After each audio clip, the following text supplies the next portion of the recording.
ஆகையினால ஏன் செய்ய வேண்டும் இயற்கை வேளாண்மை, ஏன் இயற்கைக்கு திரும்பணும் அப்படின்னு கேட்டாக்க, உண்மையில நிலம் வளமா இருக்கணும்னா கழிவுகளை மட்டும் தான் நிலத்துல சேர்த்துக்கிட்டே இருக்கணும். அது ஒன்றும் கம்போஸ்ட் தயார் பண்ணி அப்புறம் கொண்டு போய் போடலாம், இல்லை உங்க செடியை சுத்தியா போட்டுக்கிட்டே இருக்கலாம். அதில் கொஞ்சம் சாணிய தண்ணியை கரைச்சி தெளிச்சிட்டீங்கன்னா அங்கேயே அது எருவாகிட்டே இருக்கும். அதுக்கு பேர் ஆன் த ஸ்பாட் கம்போஸ்டிங்னு பேர். அதனால அந்த நம்ம வந்து இயற்கை சுழற்சியே தெரிஞ்சுக்கிறது. இயற்கை சுழற்சினா என்ன? இப்ப நம்ம கடல்ல இருக்கு தண்ணி, இது ஆவியாகி மேல போகுது, அங்கேருந்து திரும்ப வருது, குளிர்ந்த இடத்துல வருது, அப்ப அது மழைங்கிறோம். அது உப்பு கரிக்குதா? இல்ல, கடல்ல உப்பை விட்டு விட்டு மேல போகுது. இது நீர் சுழற்சி. இந்த சுழற்சி இது மாதிரி பொட்டல் தரையா இருந்ததுன்னா மேல வந்து அப்படியே ஓடிடுது மறுபடியும் கடலுக்கு. ஆனா இது மெத்த மாதிரி இருந்ததுன்னா அது வாங்கி வச்சுட்டு மறுபடியும் உள்ளுக்குள்ள ஓடுது. அந்த மெத்த மாதிரி இருக்கணும்னா என்ன பண்ணணும்னா இது மாதிரி மரம் இருக்கணும். இந்த மரம் அந்த மழையோட வேகத்தை தனிச்சு மொள்ள இறக்குது. அது இறக்கும் போது அதை கோர்த்து வச்சுக்கிறதுக்காக அது இலையை கொட்டி வச்சிருக்குது. அதில் எங்க பார்த்தாலும் நம்ம மாநிலம் முழுவதும் மாவட்டம் முழுவதும் மரங்களா வச்சு வளர்க்கணும். அதுல ஈசா யோகா மைய நண்பர்கள் வேற வந்திருக்காங்க, மிகச்சிறந்த தொண்டர்கள் அங்கதான் இருக்காங்க. ஈசா யோகா மையத்துல தான் அவர் சத்குரு கட்டளை இட்டாருன்னா அது செஞ்சு முடிச்சுட்டு தான் மறுவேளை பார்ப்பாங்க. அவர்களை நீங்க நல்லபடியா பயன்படுத்திக்கிறதுக்கு வேணும். நிறைய தொண்டர்கள் உள்ள கொண்டாந்து இறக்கி இருக்கிறாங்க. அவர் வந்து சில விஷயங்களை சொன்னாரு, மறுபடியும் ஞாபகப்படுத்துறேன் உங்களுக்கு. என்ன சொன்னாரு? பனை மரம் பாலைவனத்துல கூட வரும்னு சொன்னாங்க, ஆனா தமிழ்நாட்டுல செத்துக்கிட்டு இருக்குது. அப்படியானா என்ன அர்த்தம்னா தமிழ்நாடு மிக மோசமான பாலையாக மாறிக்கொண்டிருக்கிறது. சரிதானே? பனை மரம் பாலைவனத்திலையும் வரும்னு சொன்னா, ஆனா தமிழ்நாட்டுல பனையே செத்துக்கிட்டு இருக்குது. அப்படின்னா இது பாலையோட ரொம்ப மோசமா மாறிக்கிட்டே இருக்குது. பெரிய பெரிய பட்டணங்கள்ல ஒரு 4 மணி நேரம் தான் தண்ணி வருது, 4 நாளைக்கு ஒருக்கா தண்ணி வருது. அப்படின்னா குடிக்கிற தண்ணி கூட பஞ்சமா போயிட்டே இருக்கு.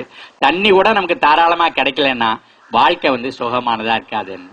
அதுக்காக எங்க பார்த்தாலும் மரமா நடணும். எவ்வளவு நடணும்? 12 கோடி நடணும் அப்படின்னு. அப்பா 12 கோடி வருமா? அப்படியெல்லாம் யாரும் பார்க்க வைக்க வேண்டிய அவசியம் கிடையாது. தமிழ்நாட்டுல 6 கோடி பேர் இருக்கிறோம்.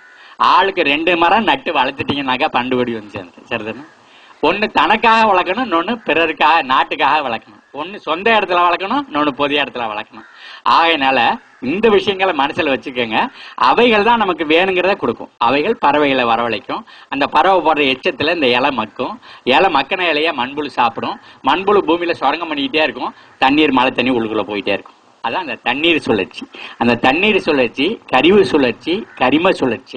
இப்ப இந்த காற்றை வந்து கறி காற்றை உள்ள வாங்கிட்டு தான் இது உணவை தயாரிக்குது.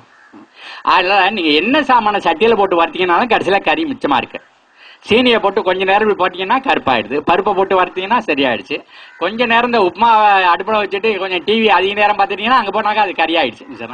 ஏன்னா கறியை உள்ள வாங்கி தான் எல்லா செடியும் எல்லாத்தையுமே உண்டு பண்ணுது. அதனால கடைசியில கறி மிஞ்சம். இந்த கறி பூமியில இருக்கு பாருங்க, அது நுண்ணுயிருக்கு சாப்பாடு. இப்ப நம்ம அசோஸ்பைலம், பாஸ்போபாக்டீரியா இதெல்லாம் வந்து கறியில தான் சேர்த்து நமக்கு கொடுக்குறாங்க. ஏன்னா கறியில உணவு அடர்த்தியா இருக்குது, அது தின்னுட்டு ரொம்ப நாள் உயிரோட இருக்குங்கிறதுக்காக. அதனால பூமியில கரிம பொருள் நிறைய செய்யணும். இதை வந்து ஆர்கானிக் சைக்கிள் அப்படின்னு சொல்லுவாங்க.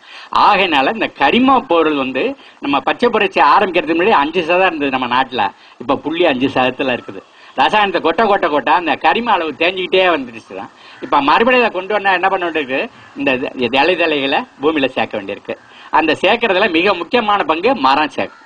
ஏன்னா நம்ம 3 மாச பயிர் செஞ்சோம், 6 மாச பயிர் செஞ்சோம்னா மழை காலத்துல மட்டும் தான் செய்யறோம்.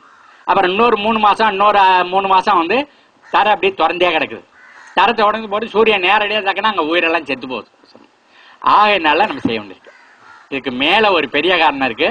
பூமி சூடாகிட்டே இருக்கு. உலகம் முழுதும் எந்த நேரத்துல மழை வரும்னு தெரியல, எந்த இடத்துல வறட்சி வரும்னு தெரியல.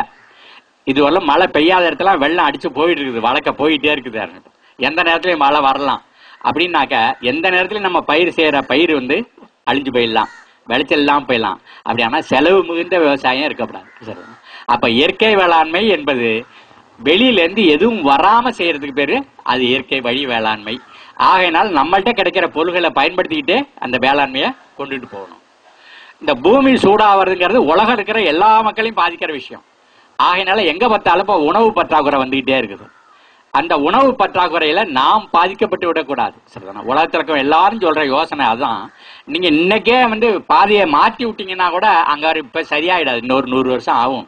அப்படி மாறி வர்ற நேரத்துல மாறக்கூடிய சூழ்நிலையில நாம கஷ்டம் இல்லாம இருக்கிறது நம்ம வாழ்க்கையை எப்படி வச்சுக்கணும்னு சொன்னா நோயற்ற வாழ்க்கை நமக்கு இருக்கணும். சரிதானே? செலவில்லாத வேளாண்மை இருக்கணும். அந்த கடன்படாத விவசாயம் வேணும். அதுக்கு பேரு தான் இயற்கை வழி வேளாண்மை. இப்ப நான் இதோட நிறுத்திக்கிறேன். ஏன் வேண்டும் இயற்கை வேளாண்மைங்கிறது உங்களுக்கு சொல்லிட்டேன். நான் திரும்ப நான் ஆட்சித் தலைவர்கிட்ட சொல்லியிருக்கேன். நான் மாசத்துல 2 நாள் இந்த பக்கம் வர்றேன்னு சொல்லி. வரப்போற அடுத்த பொங்கலை குப்பை இல்லாத கன்னியாகுமரி மாவட்டமா கொண்டாடணுங்கிறதுல அவங்க திரும்ப தீவிரமா இருக்கிறாங்க. சரிதான்,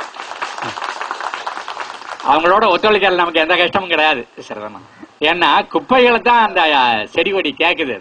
அதனால குப்பைகளை எருவாக்கிட்டோம்னு சொன்னா நம்ம சுற்றுப்புற சூழல் சுகாதாரம் நம்ம கையில வந்துடுது. அப்போ நம்ம நஞ்சு இல்லாத சாப்பிட்டோம்னா மறுபடியும் சுகாதாரம் ஆரோக்கியம் எல்லாம் வந்துடுது. அதெல்லாம் நோயற்ற வாழ்வு வரணும், அழுக்கு இல்லாத சுற்றுச்சூழல் வேணும். அப்பதான் அந்த பூமிக்குள்ள போற தண்ணி நம்ம குடிக்கக்கூடிய தண்ணியா இருக்கும். இந்த பக்கத்துல கடல் இருக்கீங்க, இந்த கடல்ல இந்த மீன் கொண்டு வந்திருக்காங்களா என்னன்னு இன்னைக்கு தெரியல. மீனா இருந்தாலும் சரி, அந்த மீன் கழிவா இருந்தாலும் சரி, அதுல மட்டும் ஒரு டானிக் தயார்பட்டீங்கன்னா, ஒரு தடவை செடி மேல தெளிச்சிட்டீங்கன்னா அறுவடை முடியறவர்களும் பச்சை விடாம இருக்குன்னு நம்ம விவசாயிகள் சொல்லியிருக்காங்க. தமிழ்நாடு முழுக்கிற விவசாயிகள். உங்களுக்கு கடல் பக்கத்துல இருக்கு, மீன் ஏகமா இருக்குது. அதனால நம்ம இப்ப மறுபடியும் இது விளக்கிற வேலைகளை ஒன்றும் இறங்கிக்கலாம்.